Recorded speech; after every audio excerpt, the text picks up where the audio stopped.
Israel Hezbollah সংঘাতে বর্তমান প্রেক্ষাপট গভীর উদ্বেগের জন্ম দিয়েছে। লেবাননের ওপর ইসরায়েলের অব্যাহত হামলা এবং হিজবুল্লাহর পাল্টা ক্ষেপণাস্ত্র আক্রমণের ফলে পরিস্থিতি দ্রুত উত্তপ্ত হয়ে উঠছে।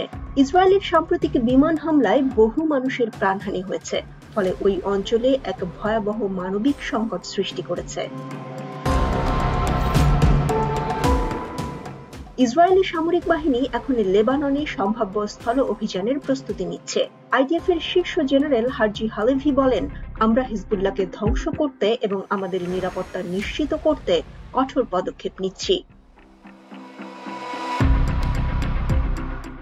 এই কথাগুলো যুদ্ধের আঁচে একটি সংকটময় পরিস্থিতির ইঙ্গিত দেয়। হিজবুল্লাহ দমে যাওয়ার পাত্র নয়। ইসরায়েলের দিকে ক্ষেপণাস্ত্রের পর ক্ষেপণাস্ত্র ছুড়ে প্রতিশোধ তুলছে তারা। তেল আবিবের দিকে ক্ষেপণাস্ত্র হামলার মাধ্যমে তারা তাদের শক্তি প্রদর্শন করেছে, যা ছিল ইসরায়েলের অভ্যন্তরে গভীরতম আক্রমণ। হিজবুল্লাহর একজন মুখপাত্র ঘোষণা করেন, আমরা আমাদের হামলার পরিসর বাড়িয়েছি। ইসরায়েলি হামলার জবাব অত্যন্ত শক্তিশালী হবে। ইসরায়েলের উত্তর সীমান্তে সেনাদের উপস্থিতি এবং তৎপরতা পরিস্থিতির টালমাটাল অবস্থার জানান দিচ্ছে। দুই পক্ষের মধ্যে প্রতিশোধের চক্র চলছে। শুধু সামরিক সংঘাত নয়, মানবিক দুর্ভোগের একটি ভয়ঙ্কর চিত্রও তুলে ধরেছে। জাতিসংঘের তথ্য অনুসারে 5 দিনের মধ্যে 90,000-এর বেশি মানুষ বাস্তুচ্যুত হয়েছে।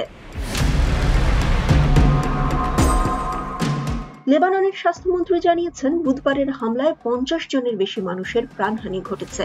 সব মিলিয়ে মৃতের সংখ্যা 615 জনেরও বেশি, আহত 2000 জনেরও বেশি। এই সহিংসতা 2006 সালের পর থেকে সবচেয়ে মারাত্মক পরিস্থিতি। মানবিক সংকটের দিক থেকে যুদ্ধের ভয়াবহ প্রভাবের সম্মুখীন লেবাননের জনগণ। তারা বিভিন্ন আশ্রয়ে পালিয়ে গিয়ে স্কুল এবং পার্কে ঘুমাচ্ছে। সিডন এবং বৈরুতের দিকে ভিড় জমাচ্ছে।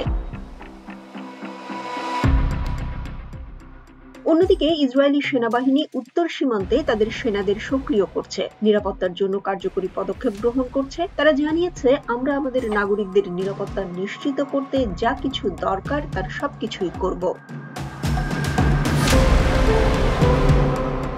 আইডিএফ এর শীর্ষ জেনারেল হার্জি হালেভি বলছেন, লক্ষ্য পরিষ্কার, উত্তরের বাসিন্দাদের নিরাপদে ফিরিয়ে আনা। এর জন্য আমরা একটি কৌশল তৈরি করছি, যার মানে হলো আমাদের সেনারা শত্রু অঞ্চলে হিজবুল্লাহর গ্রামে প্রবেশ করবে। সেখানে তাদের তৈরি করা ভূগর্ভস্থ অবকাঠামো, আক্রমণের স্থান এবং ক্ষেপণাস্ত্র ছোড়ার জায়গাগুলো ধ্বংস করা হবে।